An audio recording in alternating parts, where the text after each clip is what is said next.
Jen Purdy, the candidate for the Green Party here in Canada. Just a quick video about the dangers of a majority government, because not enough is being said about this. And right now, many Canadians are fearful of a conservative government, so much so that they are going to, suck, and they're going to vote for the Liberals.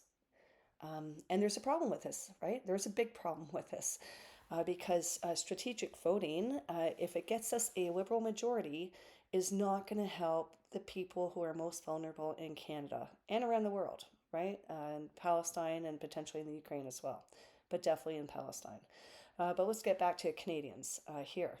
The problem is, if with a Liberal majority, the Liberals do not need to work with anybody else in order to get their bills passed.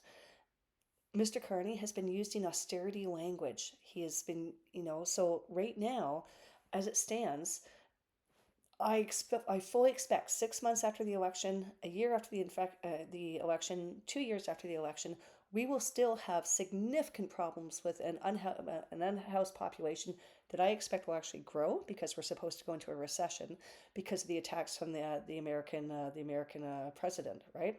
So housing is not going to get better. It will get better slowly, but right now the housing that will be built will be for people who have plenty of money to buy it, not truly affordable. We need so much affordable housing, it's not even funny.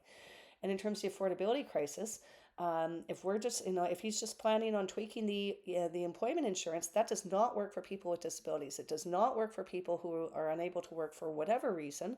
It does not work for people who may be laid off and for whom it may take more than 6 months for them to get another job. And if the job is not well paying because housing is so expensive. So we need other solutions. We do not need a majority government. Canadians would be best served by another minority government, right? So please think this through and think about the day after the election and the 6 months after the election and 1 year and 2 years after the election. What do we want to see in Canada? I think we're at a time where we need and want to see a party governing that truly needs to work with other parties to make life better for all Canadians. Far too many are being left behind now, and we don't need to see a worsening of that situation.